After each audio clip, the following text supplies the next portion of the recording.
नमस्कार दोस्तों, दीपक कुशवाहा आशुलिपि के चैनल पर आप सभी का स्वागत है।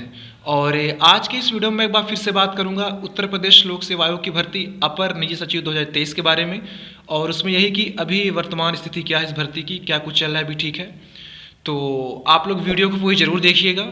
और जिन भी लोगों ने अभी तक चैनल को सब्सक्राइब नहीं किया है तो पहले से सभी जन चैनल को सब्सक्राइब जरूर कर लें, काहे से कि ज़्यादा ज़रूरी, ठीक। अच्छा, शुरू के 2 मिनट एक प्रचार रहेगा, तो जिनके लिए उपयोगी हो तो आप लोग देख लीजिएगा उसको। फिर उसके बाद हम लोग 2 मिनट बाद अपने असली वीडियो पर आते हैं, ठीक है। आगे बढ़ने से पहले आप सभी के लिए एक विशेष जानकारी। आप में से जो भी अभ्यर्थी उत्तर प्रदेश पीसीएस और समीक्षा सहायक समीक्षा अधिकारी भर्ती परीक्षा की तैयारी कर रहे हैं या फिर भविष्य में तैयारी करना चाह रहे हैं, तो आप सभी को सलाह है कि आप लोग यूपीपीएससी वाला यानी कि फिजिक्स वाला के साथ जुड़ करके शानदार तरीके से अपनी इस तैयारी को धार दे सकते हैं।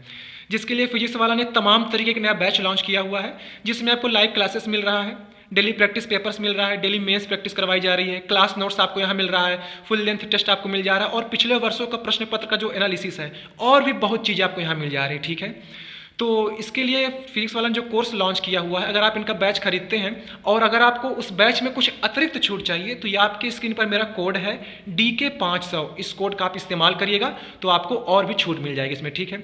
तो आइए हम लोग देखते हैं कि कौन कौन सा इनका बैच है, ठीक। तो इनका जो पहला बैच है वो है सर्व सक्षम यूपीपीएससी 2025 इंग्लिश बैच, जो ये है 4,499 रुपये में।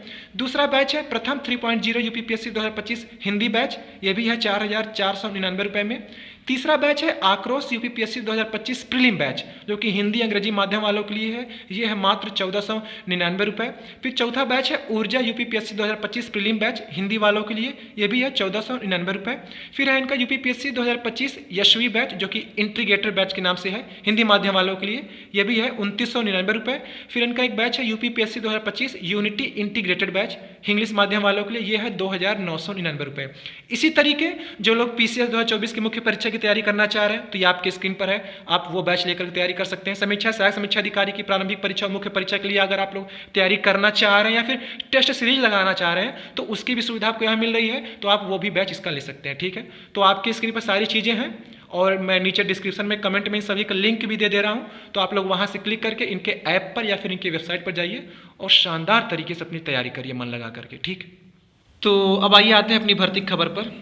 तो चाहे वो अमर उजाला हो, हिंदुस्तान या फिर दैनिक जागरण, सभी में इसको लेकर के आज खबर छपी है कि एपीएस भर्ती के टाइप टेस्ट की फुटेज तलब। हालांकि ये सारी चीज़ आपको पहले से पता है। तो देखिए क्या मामला है। इलाहाबाद हाईकोर्ट ने लोक सेवा आयोग को अपर निजी सचिव भर्ती 2023 की टाइपिंग परीक्षा की सीसीटीवी फुटेज 10 जनवरी तक पेश करने का आदेश दिया है। यह आदेश न्यायमूर्ति जे मुनीर ने आशीष वशिष्ठ व अन्य की ओर से दाखिल याचिका पर दिया है। याचिका आरोप है कि वर्ष 2023 को प्रकाशित अपर निजी सचिव के 331 पदों की भर्ती के लिए जून में टाइप टेस्ट के दौरान परीक्षा कक्ष की बिजली कट गई। मस्त, अपना लोक सेवा आयोग जिंदाबाद है। आगे आइए। जिसकी वजह से कंप्यूटर बंद हो गए, अभ्यर्थी निर्धारित समय में तय शब्द टाइप नहीं कर सके, अतः परीक्षा दोबारा कराई जाए।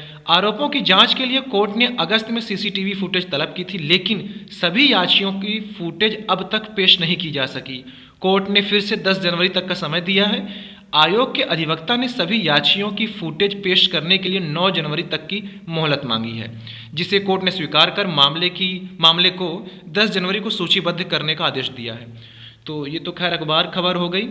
और ये देखिए जो फैसला आया था उस दिन, जो इसके पहले सुनवाई हुई थी, लिखा है कि आदेश के तहत रिकॉर्ड तथा वीडियो क्लिपिंग आज चैम्बर में सुनवाई के लिए बुलाई गई थी, इसलिए इस मामले में आज चैम्बर में सूचीबद्ध किया गया है।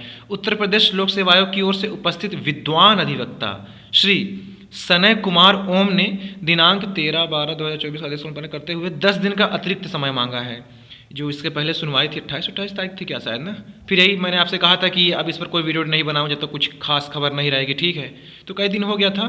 तो ये है कि आयोग ने फिर से समय मांगा है 10 दिन का, ठीक है। तो 6 रिट कुल चल रही हैं, एक ही रिट में सब मर्ज है कि केस में, ठीक है। तो 3 को तो सुन लिया गया, देख लिया गया था कि उनको लगभग फैसला आ ही रहा था कि उन्हीं के हक में, उन्हीं के पक्ष में कि हाँ इन्हीं की टाइपिंग फिर से हो जाए, जो याची लाभ देने वाली बात थी। लेकिन 3 जो केस और हैं इसमें मर्ज हैं, जो कनेक्ट हैं, तो उनकी वीडियो भी फिर से मंगाई गई देखने के लिए। अब समझ में ये नहीं आ रहा है, जुलाई में केस हुआ था, पूरा दिसंबर बीत रहा है, ठीक है। अब ये 3 4 5 बार वीडियो रिकॉर्डिंग देख चुके हैं। केस जब कनेक्ट हो गया, जब 6 रेट एक ही में हो गई, ये फिर से बोले थे कि हाँ सबकी सीसीटीवी दिखाई जाए दिखाई जाए। एक बार में ये लोग वीडियो नहीं देख पा रहे हैं। वाकई वीडियो में कुछ है भौकाली चीज़। अब जज की भी अवस्था हो जाती है, पता नहीं वीडियो में क्या है क्या नहीं समझ पा रहे हैं। एक बार में समझ नहीं पाए हैं वो, दोबारा भी देखी गई वीडियो तब वो नहीं समझ में आ रहा है कुछ, तीबारा फिर चौबारा फिर, तो कुल मिला करके 3 3 2 एक एक करके अच्छे से आराम से देख रहे हैं। कोई जल्दीबाजी नहीं है और दुनिया वैसे भी ख़त्म नहीं हो रही है, ठीक है। तो सब कुछ चल रहा है तो इन्होंने भी अपना आराम से समय ले लिया है। आयोग ने भी कहा कि ठीक है चलने तो, सब कुछ चल रहा है। और केस हो, तारीख पे तारीख ना लगे, ऐसा ससुर कैसे हो जाएगा। और फिर पुरानी जो किंवदंतियाँ भी हैं वह तो होनी चाहिए ना साकार की, हाँ केस के मामले में क्या सारी चीज़ें चलती रहती हैं, तो वो भी तो होना चाहिए सब कुछ। तो यही है कि अब ये चलती रहेगी अभी लंबे से। और पर हाँ ये है कि इसी 2025 में ये निपटा दी जाएगी, ठीक है। उधर चाहे हो सकता है कि 2026 छूते छूते तब आपको वहाँ जाकर नियुक्ति मिले, लेकिन 2026 में जहाँ तक ये प्रक्रिया पूरी करा ली जाएगी, ठीक है। और अभी तक आयोग ये फंसा था कि वो पीसीएस परीक्षा कराने के लिए, तो अब इस पर काम चल सकता है इसके रिजल्ट को लेकर के। बाकी जो ये 6 केस चल रहे हैं, संभावना यही है कि इनको याची लाभ दे दिया जाएगा और इनकी टाइपिंग फिर से हो जाएगी। क्योंकि सीसीटीवी की बात यह है कि कुछ अभ्यर्थी खड़े हो गए हैं अपने सिस्टम पर मतलब कि अपनी कुर्सी छोड़ खड़े हो गए हैं कि उनका कंप्यूटर बंद हो गया था, ठीक है। तो अब आयोग का ये कहना था कि हमने इनको फिर से समय दिया था। अब फिर से समय दिया था तो वही न्यायालय ने कहा कि अच्छा दिखाओ तुम वीडियो, फिर समय दियो तो हम देखें। तो यही सारी चीज़ें हैं। तो केस भी देखो कुल मिलाकर के 6 7 8 लोग हैं सभी केसों, मतलब 6 केस पड़ा हुआ है। अगर किसी में 1 2 लोग हैं तो किसी में केवल 1 1 ही लोग हैं। तो कुल मिला के ऐसे आप चलिए कि 8 9 लोग हैं इस पूरे केस में, ठीक है। तो इन्हीं को याची लाभ मिल रहा है। और मुद्दा केवल यही रखा गया है कि टाइपिंग टेस्ट को लेकर के, ठीक है। शॉर्ट हैंड वाली टाइपिंग क्या कैसे कुछ हुई उसका कोई लेना देना नहीं, उसका कहीं कोई जिक्र नहीं है। केवल जो आपकी साधारण टाइपिंग थी अलग से हिंदी वाली, उसी को लेकर के सारा मामला फंसा हुआ है कि सिस्टम हैंग हो गया, लाइट चली गई थी, कंप्यूटर काम नहीं कर रहा था वगैरह वगैरह, ठीक है। तो अच्छा कई तारीखों को लेकर केस किया गया है।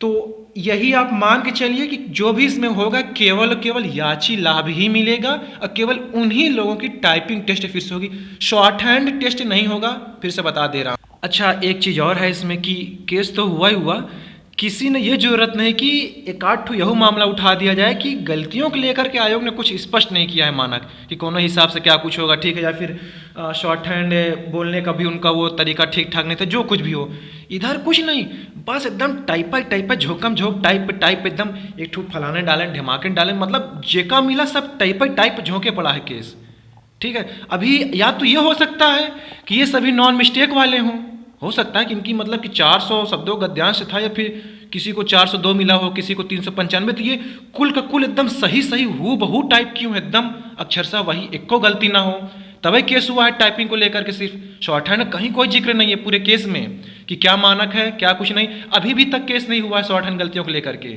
ना, केवल टाइपिंग, बस टाइपिंग। तो हो सकता है ये सब मतलब तेज तर्रार लोग हों, एक को गलती ना हो इनकी शॉर्ट हैंड में, नॉन मिस्टेक सब कुछ टाइप किया गया हो, और फिर उधर टाइपिंग वाला मामला अलग से फंस गया हो, तो ये चीज़ हो सकती है। तो खैर देखिए अब क्या ही होता है इसमें। और दिमाग में एक चीज़ आप लोग और अब आज से रख लीजिए कि इतना ध्यान रखे रहिए कि 2013 वाली भर्ती अभी फंसी हुई है और वो शॉर्ट हैंड की गलतियों को लेकर है, क्योंकि आयोग ने कहा था हम एक को गलती माफ़ नहीं करेंगे और एक भी गलती नहीं होनी चाहिए आपकी, ठीक है। तो इसीलिए आयोग ने उसको दोबारा विज्ञापित कर दिया था उसका विज्ञापन कि हम फिर से परीक्षा कराएंगे, फिर से लिखित, फिर शॉर्ट हैंड, फिर से टाइपिंग, ठीक है। तो वो अभी केस चल रहा है। अब दिमाग में ये रखिए, इसलिए अब इसको जोड़ रहा हूँ इस चीज़ से। उधर मामला ये फंसा हुआ है कि उनका कहना है कि हम ना 5% ना 8%, 1% गलती माफ़ नहीं करेंगे। मतलब माफ़ी का मतलब ये कि हम अंक मतलब एक भी गलती होने नहीं देंगे, एक भी गलती चाहे वो छूट आप कह लो या फिर उसके अंक काटने के लिए, कि हम एक को गलती नहीं होने देंगे, हमें एक को गलती नहीं चाहिए शॉर्ट हैंड में। वही मामला अपना के फंस गया है अब या तो उधर उनका कुछ निपटारा हो तब वो अपने पर लागू हो जाए नियम, या कुछ अपने विशेष रहे। अच्छा ये भी चीज़ आप कह सकते हो कि उनकी नियमावली अलग है, अपनी अलग है। नियमावली गई तेल लेने, अब एक ही पड़ाव पे है दोनों, पदवा वही है, ग्रेड पे वही है, जगह भी वही है। वो नियमावली में केवल बस इतना है कि पहले टाइपिंग उसमें होती थी टंकड़ मशीन में, अब कंप्यूटर पर होगी और पाठ्यक्रम में बदलाव हुआ है, बस इतना से नियमावली में अंतर है और कुछ खास नहीं है। तो कहीं ना कहीं ये भी दिमाग में रखे रहिए कि उधर कुछ निपटारा हो जाए तो इधर हो जाए, या अपनी वाली में कुछ अगर विशेष हो जाएगा तो अलग ही बात है। क्योंकि बिना गलतियों को लेकर के अगर परिणाम जारी करेंगे किस हिसाब से, तब वो केस होगा। गलती में छूट देंगे तब वो केस होगा, नहीं देंगे तब वो केस होगा। आगे चल के केस होना ही होना फिर से है इसमें, ठीक है। मान लो कुछ ये मानक निर्धारित करते हैं, उसमें कुछ लड़कों का चयन नहीं होता है, तो वो कहें कि आपने मानक छुपा कर रख लिया था, पहले क्यों नहीं बताया आपने, वरना हम और बेहतर तरीके से करते और अच्छे तरीके से करते हैं। वो बाहर हो गए तो वो केस करेगा, ठीक है। तो ये सारी चीज़ें हैं, देखिए थोड़ा फंसी है मामला, ये पेचीदा हो गया है। अब बाकी माननीय आयोग है, कुछ भी कर सकता है, ठीक है। तो ठीक है, आज की इस वीडियो में बस इतना ही था। आपके स्क्रीन पर केस नंबर है, अगली तारीख 9 या 10 जनवरी जो भी लगी है, आप लोग टेलीग्राम ग्रुप से जुड़े रहिए, वहीं बता दूंगा। बाकी अब थोड़ी थोड़ी बातों पर वीडियो बनाना शोभा नहीं देता है, मन भी मेरा नहीं करता है कि अब इस पर कुछ बताऊं, ठीक है। तो ठीक है, आज की इस वीडियो में बस इतना ही था। पूरा वीडियो देखने के लिए धन्यवाद। जय बजरंगबली।